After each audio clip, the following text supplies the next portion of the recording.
And we have a full and rather prestigious panel here today.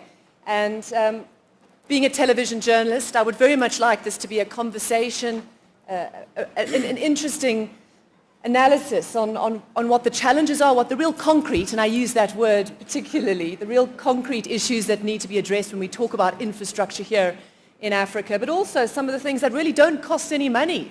There's no financial angle at all, just the political will or the kind of decisions that need to be taken to really catalyze, jumpstart, leapfrog, whatever word you want to know. So I think let's pose the first question to the Prime Minister. Is there enough private investment when it comes to infrastructure in Africa? There's not. It's minuscule, isn't it? It is. In some sectors, it's significant, particularly in cellular telephones. But everywhere else, it's minuscule. And I'm not surprised because the private sector can take risks up to a certain limit. And they need returns, sizable returns. Infrastructure is a high-risk business, and therefore they need high returns. So it is very unlikely that the infrastructure gap in Africa is going to be filled by the private sector. I don't think it will happen. We've been waiting for it to happen for 30 years. We will wait another 30 years before the gap is filled. Public sector has to come in and fill the gaps that cannot be filled by the private sector. I've interviewed some of you in the audience. I speak a lot every week on Marketplace Africa to people about these very issues. And again and again and again, I hear both governments sometimes, but mostly private sector saying, the one thing that is holding back Africa's growth is government regulations. When do you think a country like Ethiopia, for example, would liberalize the banking sector, the mobile sector? Before I go to your question, I want to respond to some of the points that have been raised. Now, the World Bank says that there is over $90 billion. There's a gap of over $90 billion in investment in infrastructure. There has been very little infrastructure investment in most of Africa for the past 30 years. There was infrastructure investment in the initial period of colonization. And it's very interesting that you are refurbishing the railway system that was built by the Brits before the Prime Minister was born. And then in the initial years of independence. Since 1980s, the gap in infrastructure investment has gone in the wrong direction. Why?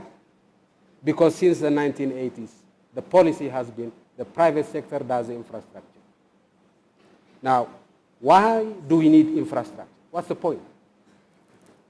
We need infrastructure primarily because that's an essential input for manufacturing, for exploiting our natural resources, for agriculture, and so on and so forth.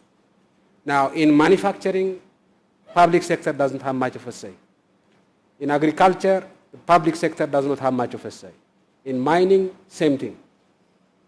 So enabling the private sector through public investment in infrastructure is not something that Africa is going to discover. If it tries to, it will simply be reinventing the wheel. That's what happened everywhere else. Second point I want to make. When I say much of infrastructure investment in Africa, not all, but much, will have to be public, that doesn't exclude, for example, in the case of a railway, implementation of the project will probably be done by some multinational company. The wagons and locomotives will naturally be manufactured by somebody else, another private sector. The management of the railway system itself might be done by a private company. But the ownership and the risk capital of that railway system, if it comes from the private sector, it will have a number of risks. First, all of you are saying the public sector has to de-risk. In other words, you are saying the public sector shoulders the risks and the private sector reaps the benefits. That's not going to work. Second, your discount rate is understandably high. You want to have a profit rate of what, 20%? The average profit rate in Africa that people expect is about 30%, with a discount rate of 30%. Imagine how much infrastructure we will be able to do and how much of the gap we are going to fill. So the idea should not be that the public sector should be out, private sector should be in. We have to do, each one of us have to do what our comparative advantage seems to suggest. Now, the public sector does not have money. And that is limiting investment in infrastructure. But you know, these whiz kids in the financial system, I'm sure they can create instruments. The Prime Minister created one instrument. It's called the IFF. The idea was that he would commit to pay a certain amount of money for, say, 30 years for development aid. And the banks would use that as collateral and give us the money now. Simple idea. Financial engineering. Same type of financial engineering can be made. GM has a big multinational financial institution. This talk about deleveraging and all the rest, there's trillions of dollars of money that does not know what to do. And because it does not know what to do, it's going from one commodity to another commodity and becoming a wrecking ball. Today it's oil, tomorrow it's wheat, the day after tomorrow it's some other paper. We want this capital here to do something tangible. And there's a risk here. And the risk, Don's institution is AAA rated. Mine is junk. So if Don could raise the money and lend it to me, then I'll have the money to invest. And the private sector can come in implementation, can come in manufacturing, and so on and so forth. Now,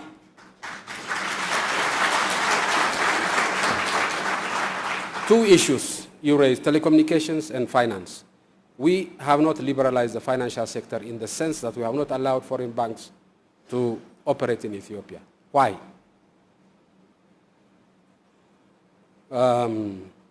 Because these giants, Chiam, manage an economy that's many times bigger than mine.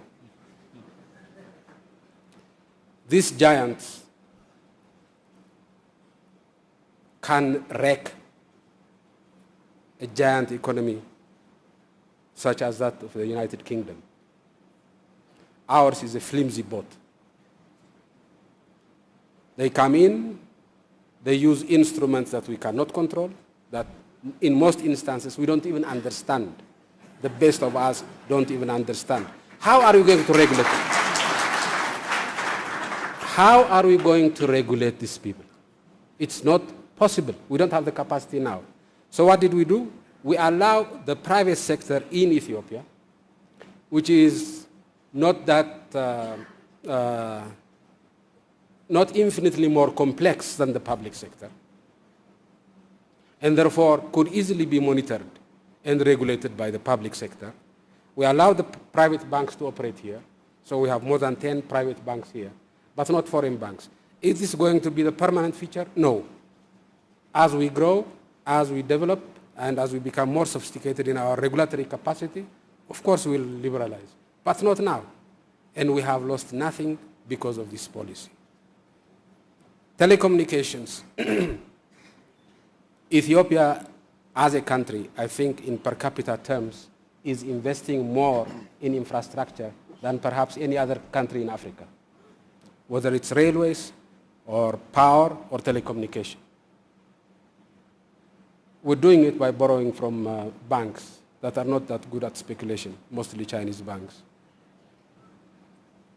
So we have the money, borrowing it, and we want telecommunication in every school, in every village, and we want it cheap, not at 30% discount rate, at 2%, 3% discount rate. That is why we have not yet opened up the telecommunications sector to private investment. Is that going to be the permanent future? No. Once the market failure there is overcome, we move out. There were times when we owned breweries in this country. Now we are privatizing all of our breweries because that's not our business. The private sector can do it excellent and can do an excellent job. We used to own, and we still own some textiles. The only textile factories we own are the ones that we could not privatize because they're not making profit. But we want to privatize this. So it's not, our policy is not designed to keep the private sector at bay. We know that's a dead end. Without the private sector, there is no development. What our policy is based on is make sure that the public sector plays its role so that we will have Asia-type growth. What do I mean by Asia-type growth? Fast, but not just fast, equitable.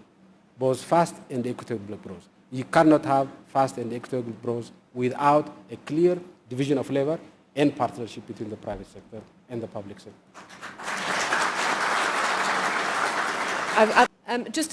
When we talk about infrastructure, it covers a very wide gamut of issues. When we talk about leapfrogging and the actual choice of what to invest in, there's a suggestion perhaps by Brian that we need to focus on industrialization, quick, fast industrialization, to the detriment perhaps of water sanitation. Is there a choice and is there a need to leapfrog some of the basic infrastructure necessities to kickstart this industrialization? And I ask you this because Ethiopia is trying to stimulate a manufacturing industry, isn't it? Yeah. I'll repeat what I said earlier on. Why do we need infrastructure? It's for economic growth and transformation. Infrastructure that does not serve that purpose is meaningless. Now, let me repeat again, I'm not saying the private sector has no role in telecommunications. Owning a cellular phone franchise in Africa is like owning the mint. So why wouldn't the private sector engage there? I have no problem with that. It's possible. I'm not saying that the private sector should not be engaged in any infrastructure activities. I'm saying the infrastructure activities that matter for manufacturing is electricity. Roads, railways, ports. Without manufacturing, you do not transform our economy. So you can have all the best telecommunication in the world. If you can't manufacture a proper shirt to export, you can talk all you want on the phone, you will not transform your economy. So the key is agriculture and the key is manufacturing. On the issues that matter for manufacturing, for example, electricity, while the Nigerians have done a spectacular work on telecommunications, they have not done an equally spectacular job on power, electricity. And even if the private sector were to engage in generation of electricity, and it does, what will be the cost? They have to have their discount rate is steep. They have to have their profits. And who is going to pay for that? It's the manufacturing factory.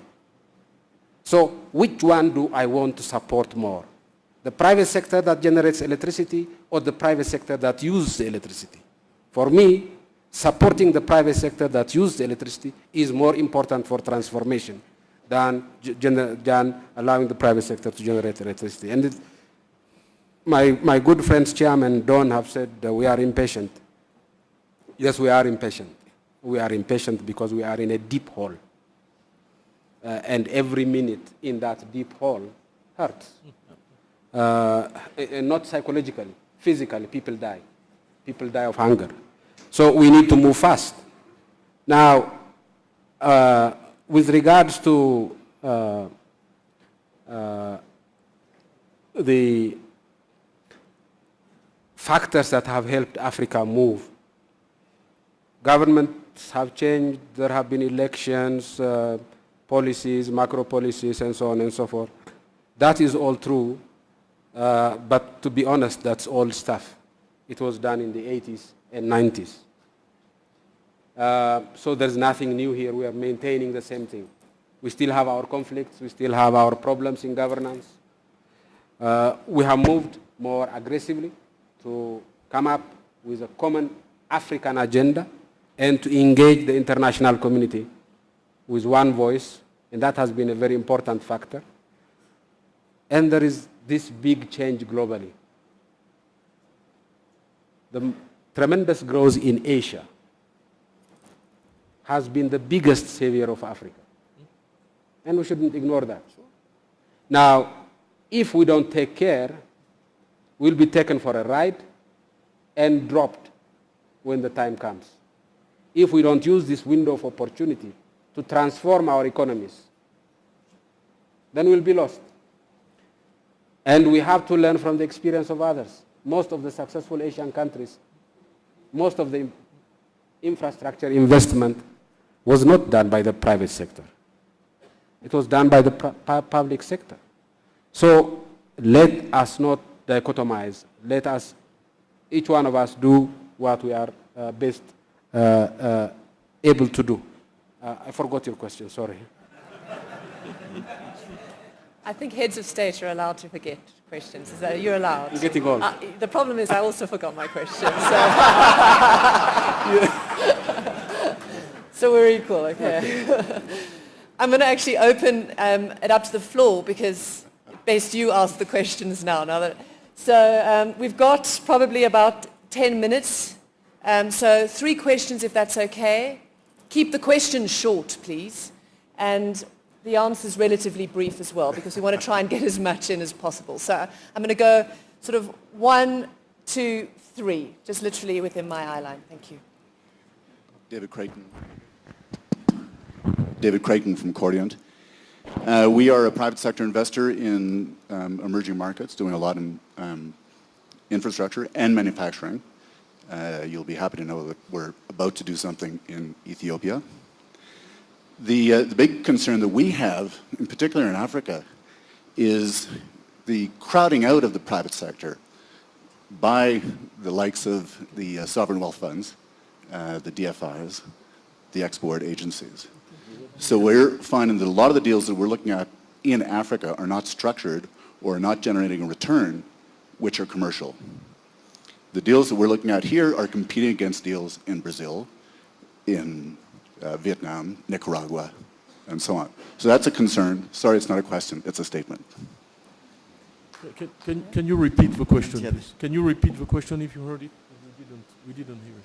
Sorry, I didn't hear that. Sorry, can you repeat the question for us? We didn't hear it. Okay, well, why don't you repeat the question? Because I think it's, do you want to just speak? You made a statement. I'm not quite sure what your question was. So I think it's... The question is, why aren't you seeing more private sector investment in infrastructure in Africa? The reason is that the private sector is being crowded out by the official agencies. Very simply. It's the issue again of government regulations, I would say. You, sir? Right here. Thank you. My name is Dempsey from Duet Group out of London. We raise our funds from financial institutions and invest in private equity investment. We just made the largest private equity investment in Ethiopia. Just listening to every one of you, something came to mind. Basically, we need to channel this funds from Europe and everywhere else into infrastructure projects. And my thinking is, why don't we look at the African development model and repeat that specifically for infrastructure. And I'm thinking about an African infrastructure bank. What are your thoughts on that? Thoughts on an African infrastructure bank. And you, sir?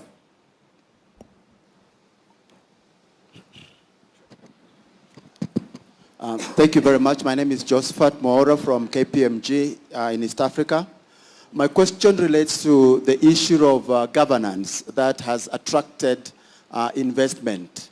And in the spirit of very frank discussion that Prime Minister Zenawi has set, maybe Prime Minister Brown could also answer this. Is there a fallacy about this whole issue of democratic processes? Because when you look at Singapore, South Korea, Malaysia, Indonesia, they provided public leadership in the kind of investments we are talking about without necessarily having the democratic processes. And yet we have this great pressure within the continent. In the spirit of this open discussion, can I get some straight answers from you? Thank you. Okay, let's get some straight answers. Perfect. Should we start with that, actually? Yusuf, I mean, is democracy a myth when it comes to actually stimulating economies like this? It's not so good when you lose, which I did in the last election. In fact, someone said of me, they quoted the words of Shelley, the poet, the British poet, and they said, I'd lost the art of communication, but not, alas, the gift of speech. And that's what you may feel about some of the political statements that have come out. Look, I think Africa benefits enormously from the democratic accountability that exists in the different countries.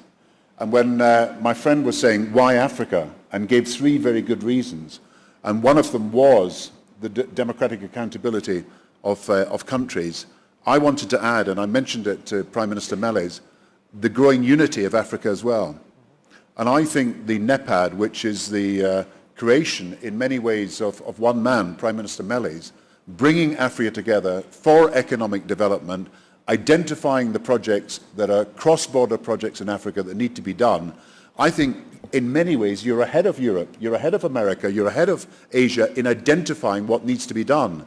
Now the question is, and this was the first point that was made, can we get people to invest in that infrastructure for the future? But you've identified the projects, the ports, the railways, their power transmission, the urban regeneration projects. Now you've got to come together and make sure that happens. And I think the unity that has been expressed through NEPAD is a very good signal of what can be achieved for the future. And just being here this week and coming back to Africa, as I've done on many, many occasions, I see the powerful attraction of this new unity and this willingness to work together that will attract the investment, but will also get things done. I think it's a very important message you're sending out this week. Yeah, the person wants a straight answer. I think Prime Minister Brown has given one side of that straight answer. I'll give you the other side. So technically there are 2 straight answers. We'll dividing, there's a division of labor. He's the Prime Minister of the UK, so he has a European perspective. My view is that there is no direct relationship between growth, economic growth, and democracy, historically or theoretically. But my view is that democracy is a good thing in and of itself, irrespective of its impact on economic growth. And my view is that in Africa, most of our countries are extremely diverse.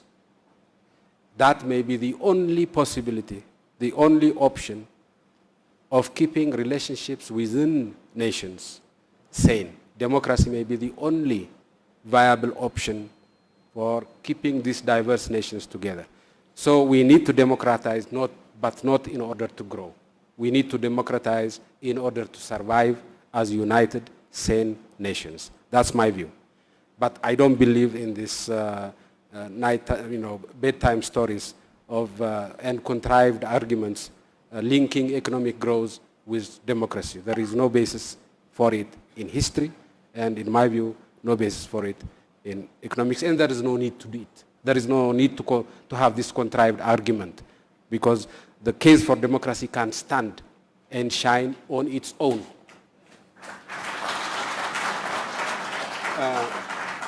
Two points.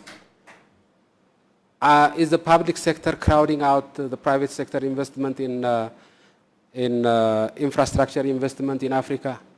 We're talking about $90 billion gap per year of lack of investment.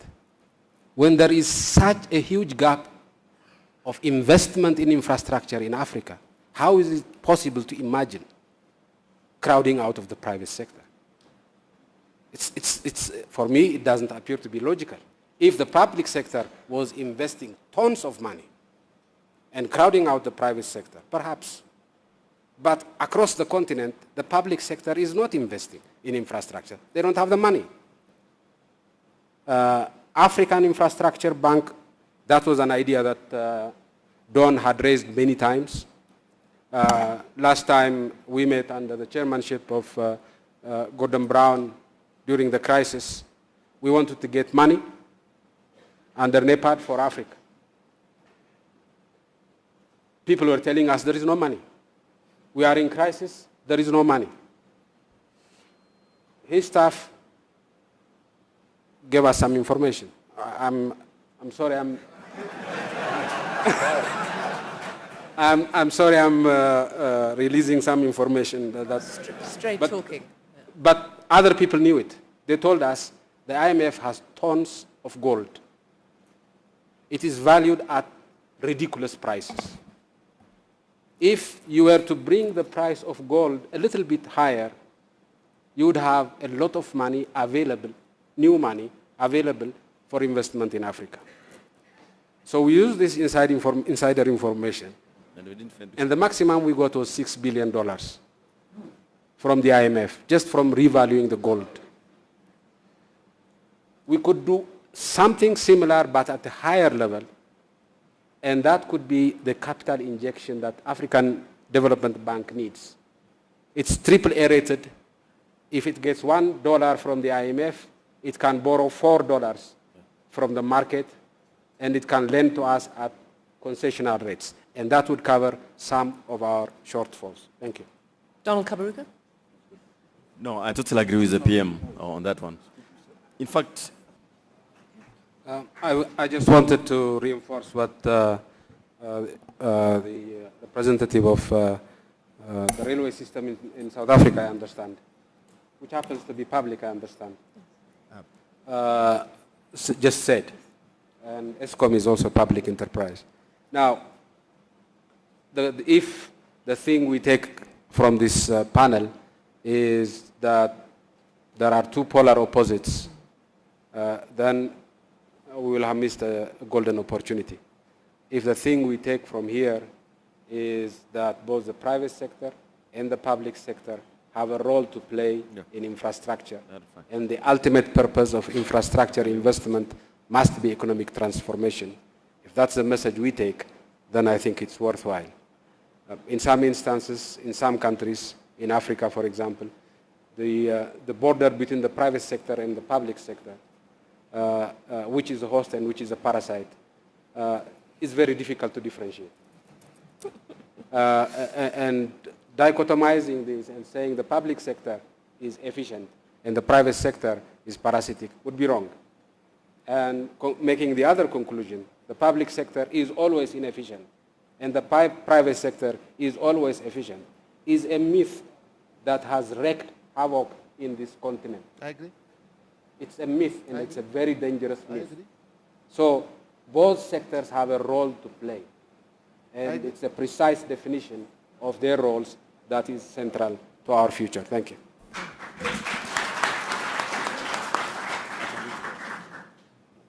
Thank you all very much, gentlemen. You know, we talk about host and parasite, party political interests, dogma, suspicions, myths, realities, and I think it's clear that building relationships from these polar opposites is as challenging as building the roads and the ports and the clinics and the railway lines. So good luck to you. thank you very much. We will.